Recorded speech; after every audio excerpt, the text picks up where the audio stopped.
आप सभी भक्तजनों को मेरी ओर से राधे राधे। आज का हमारा विषय है अकेले रहना सीख लो, फिर जीवन में किसी के आने जाने से फर्क नहीं पड़ेगा। आज मनुष्य की सबसे बड़ी परेशानी यह नहीं है कि उसके पास लोग कम हैं, बल्कि परेशानी यह है कि वह अपने साथ अकेले रहना भूल गया है। चार लोग आसपास हों तो मन खुश रहता है, कोई फोन कर दे तो अच्छा लगता है, कोई हमारी तारीफ कर दे तो मन प्रसन्न हो जाता है, कोई हमारे साथ खड़ा रहे तो हमें लगता है कि हम मजबूत हैं। लेकिन जिस दिन लोग दूर हो जाते हैं, फोन आना बंद हो जाता है, अपने ही लोग बदल जाते हैं और परिस्थितियां हमारे विरुद्ध खड़ी हो जाती हैं, उसी दिन पता चलता है कि हमने अपने भीतर कितनी कमजोरी पाल रखी है। इसीलिए जीवन में एक बात सीखना बहुत जरूरी है, अकेले रहना सीख लो। अकेले रहने का अर्थ यह नहीं है कि संसार छोड़ दो, परिवार छोड़ दो या सभी रिश्तों से दूरी बना लो। इसका अर्थ है कि अपने मन को इतना मजबूत बना लो कि किसी के साथ होने से तुम्हारी खुशी पैदा ना हो और किसी के चले जाने से तुम्हारी जिंदगी खत्म ना हो जाए। मनुष्य को संसार में रिश्ते निभाने चाहिए, प्रेम करना चाहिए, सेवा करनी चाहिए और अपने कर्तव्यों को पूरा करना चाहिए। लेकिन साथ ही उसे यह भी समझना चाहिए कि हर व्यक्ति हमेशा हमारे साथ रहने के लिए नहीं आया है। कुछ लोग जीवन में कुछ समय के लिए आते हैं, कुछ लोग हमें प्रेम सिखाते हैं, कुछ लोग हमें धैर्य सिखाते हैं, कुछ लोग हमें धोखा देकर सावधान करना सिखाते हैं और कुछ लोग हमें छोड़कर यह सिखा जाते हैं कि हमारा वास्तविक सहारा कौन है। जब मनुष्य यह समझ जाता है कि संसार की कोई भी वस्तु स्थायी नहीं है, तब उसके भीतर एक अलग प्रकार की शांति पैदा होती है। एक, अकेलापन और एकांत में अंतर समझो। अकेलापन और एकांत एक जैसे नहीं हैं।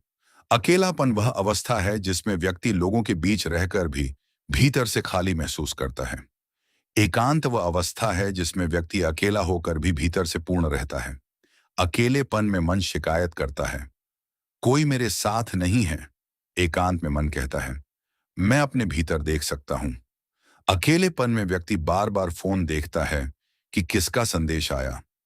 एकांत में व्यक्ति अपने मन को देखता है कि उसके भीतर क्या चल रहा है। अकेलेपन में व्यक्ति दूसरों की कमी महसूस करता है। एकांत में व्यक्ति स्वयं को पहचानने लगता है। इसीलिए जीवन में कभी कभी अकेले बैठना आवश्यक है। फोन दूर रखो, दुनिया की आवाजों से थोड़ा दूर हो जाओ, कुछ समय अपने साथ बैठो, अपने मन से पूछो, मैं वास्तव में चाहता क्या हूं? मैं किस बात से दुखी हूं? मुझे किस व्यक्ति से इतनी अपेक्षा क्यों है? मैं दूसरों की स्वीकृति का इतना भूखा क्यों हूं? मैं अपने जीवन को किस दिशा में ले जाना चाहता हूं? जब व्यक्ति इन प्रश्नों के साथ बैठता है, तब धीरे धीरे उसे अपने भीतर के सत्य दिखाई देने लगते हैं। दो, हर समय किसी का साथ जरूरी नहीं। हमने अपने जीवन में एक गलत धारणा बना ली है कि अगर कोई हमारे साथ नहीं है तो हम अकेले हैं। लेकिन ऐसा नहीं है। आपके पास आपका शरीर है, आपके पास आपकी चेतना है, आपके पास आपका विवेक है, आपके पास आपका कर्म है और सबसे बड़ी बात, आपके पास परमात्मा का स्मरण करने की क्षमता है। फिर इतनी चिंता किस बात की? लोग आएंगे और जाएंगे, रिश्ते बदलेंगे, परिस्थितियां बदलेंगी, समय बदलेगा। लेकिन अगर आपका मन भगवान के चरणों में टिक गया, तो संसार के परिवर्तन आपको पहले जितना नहीं हिला पाएंगे।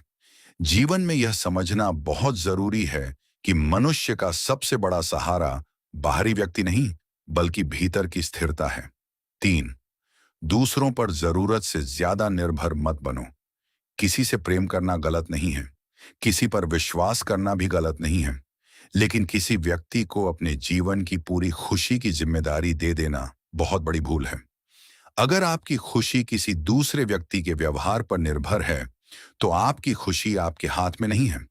वह व्यक्ति अच्छा व्यवहार करेगा तो आप खुश होंगे, वह बात नहीं करेगा तो आप दुखी होंगे, वह तारीफ करेगा तो आपका आत्मविश्वास बढ़ेगा, वह आलोचना करेगा तो आप टूट जाएंगे।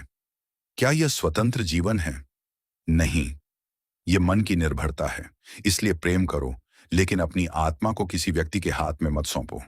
सम्मान करो, लेकिन अपनी पहचान मत खो। रिश्ता निभाओ, लेकिन अपनी शांति की कीमत पर नहीं। किसी के साथ चलो, लेकिन अपनी दिशा मत भूलो। चार, जो जाना चाहता है उसे जाने दो। जीवन का एक बहुत कठिन सत्य है। हर किसी को रोकना संभव नहीं है। कई बार हम किसी व्यक्ति को रोकने के लिए अपनी आत्मसम्मान तक छोड़ देते हैं। हम बार बार फोन करते हैं, बार बार समझाते हैं, बार बार पूछते हैं, तुम बदल क्यों गए? तुम मुझसे बात क्यों नहीं करते? तुम मुझे छोड़कर क्यों जा रहे हो? लेकिन जिस व्यक्ति का मन जा चुका है, उसे आपकी हजार बातें भी वापस नहीं ला सकती। ऐसे समय में स्वयं को संभालना सीखो। जो जाना चाहता है, उसे जाने दो। जिसे आपके साथ रहना है, वह परिस्थितियों में भी रास्ता खोज लेगा। जिसे नहीं रहना, वह बहाने खोज लेगा। इसीलिए किसी के पीछे अपनी पूरी जिंदगी मत लगा दो। कभी कभी छोड़ देना भी प्रेम होता है, और कभी कभी पीछे हट जाना ही आत्मसम्मान होता है। 5. अकेले रहना आत्मसम्मान सिखाता है। जब आप अकेले रहना सीखते हैं, तब आपको हर जगह स्वीकार किए जाने की आवश्यकता नहीं रहती। आपको हर व्यक्ति को खुश करने की जरूरत महसूस नहीं होती। आप गलत लोगों के सामने खुद को साबित करने में समय बर्बाद नहीं करते। आप समझ जाते हैं कि हर किसी को मेरा पसंद करना आवश्यक नहीं है। ये समझ बहुत बड़ी स्वतंत्रता देती है। दुनिया में कुछ लोग आपको पसंद करेंगे और कुछ नहीं करेंगे। कुछ आपकी प्रशंसा करेंगे, कुछ आपकी आलोचना करेंगे, कुछ आपके अच्छे काम में भी कमी खोजेंगे। अगर आपने हर व्यक्ति की राय को अपने मन पर लेना शुरू कर दिया, तो आप कभी शांति से नहीं जी पाएंगे। इसलिए अपना कर्म सही रखो, अपना इरादा साफ रखो, और बाकी लोगों की राय को उनके पास रहने दो। 6. मौन में बहुत शक्ति है। हर बात का जवाब शब्दों से देना जरूरी नहीं। कभी कभी मौन सबसे सुंदर उत्तर होता है। जब कोई आपको उकसाए, तुरंत प्रतिक्रिया मत दो। जब कोई आपकी आलोचना करे, तुरंत बहस मत करो। जब कोई आपको गलत समझे, हर बार सफाई देने मत बैठो। समय बहुत कुछ स्वयं स्पष्ट कर देता है। अकेले रहने की आदत व्यक्ति को यह शक्ति देती है कि वह प्रतिक्रिया देने से पहले सोच सके।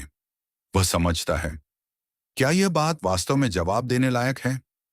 कई झगड़े इसलिए होते हैं क्योंकि हम हर छोटी बात को अपनी प्रतिष्ठा का प्रश्न बना लेते हैं। लेकिन जब भीतर शांति होती है, तब व्यक्ति समझता है कि हर युद्ध लड़ना जरूरी नहीं। कुछ युद्धों से दूर रहना ही बुद्धिमानी है। 7. अकेले बैठना सीखो। हर दिन कुछ समय अपने लिए निकालो। कमरे में बैठो, छत पर बैठो, प्रकृति के बीच बैठो, मंदिर में बैठो। जहां मन शांत हो, वहां बैठो। लेकिन कुछ समय बिना फोन के बैठो। शुरुआत में बेचैनी होगी। मन कहेगा, कुछ करो, फोन देखो, किसी से बात करो। लेकिन धीरे धीरे मन शांत होना शुरू करेगा। फिर तुम्हें महसूस होगा कि जिस शांति को तुम दुनिया के लोगों में खोज रहे थे, उसका एक हिस्सा तुम्हारे भीतर भी मौजूद है। 8. अपनी संगति स्वयं बनाओ। मनुष्य जैसा संग करता है, वैसा ही बनता है। अगर हर समय नकारात्मक लोगों के साथ रहोगे, तो उनका प्रभाव मन पर पड़ेगा। अगर हर समय शिकायत करने वालों के साथ रहोगे, तो तुम्हारा मन भी शिकायतों से भर जाएगा। अगर हर समय दूसरों की बुराई सुनोगे, तो तुम्हारी बुद्धि भी उसी दिशा में जाने लगेगी। इसीलिए अकेले रहना कभी कभी इसलिए भी आवश्यक है, ताकि आप अपनी संगति चुन सकें। और जब अच्छी संगति उपलब्ध न हो, तो कुछ समय अकेले रहना बुरी संगति से बेहतर है, क्योंकि गलत संगति व्यक्ति को भीतर से कमजोर कर देती है। 9. अकेलेपन में भगवान को याद करो। जब दुनिया से मन हटे, तब भगवान से जुड़ो। जब कोई अपना साथ छोड़ दे, तब भगवान का नाम लो। जब मन टूट जाए, तब भगवान के सामने बैठो।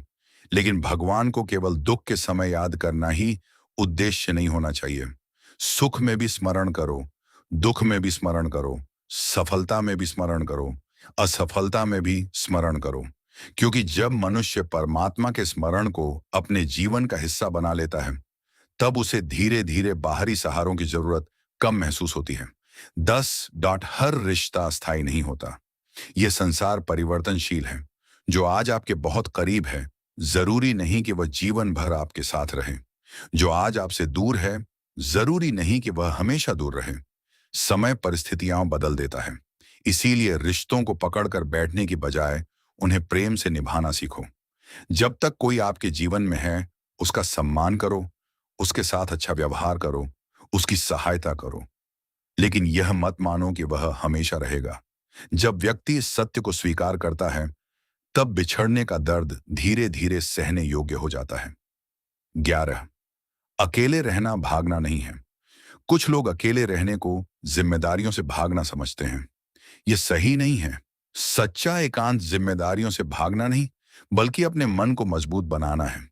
घर है तो घर की जिम्मेदारी निभाओ, माता पिता हैं तो उनका सम्मान करो, परिवार है तो अपना कर्तव्य निभाओ, काम है तो ईमानदारी से करो। लेकिन इन सब के बीच अपने भीतर एक ऐसा स्थान बनाओ जहां केवल तुम और तुम्हारा परमात्मा हो। वही वास्तविक एकांत है। 12, अपने दुख को समझो। जब हम अकेले होते हैं तब हमारे भीतर दबे हुए दुख सामने आते हैं। कई बार हम लोगों के बीच इसलिए भागते रहते हैं क्योंकि हमें अपने मन की आवाज सुनने से डर लगता है। लेकिन दुख को दबाने से दुख खत्म नहीं होता, उसे समझना पड़ता है। अपने आप से पूछो, मुझे किस बात ने चोट पहुंचाई? मैं किस व्यक्ति से क्या अपेक्षा कर रहा था? मेरी कौन सी इच्छा पूरी नहीं हुई? मैं किस बात को स्वीकार नहीं कर पा रहा हूं? जब आप अपने दुख को समझते हैं तब उसके ऊपर काम कर सकते हैं। अकेले बैठना इसलिए भी जरूरी है। ऐसे ही हमारे और भी वीडियो देखने के लिए हमारी YouTube चैनल को सब्सक्राइब करें। राधे राधे।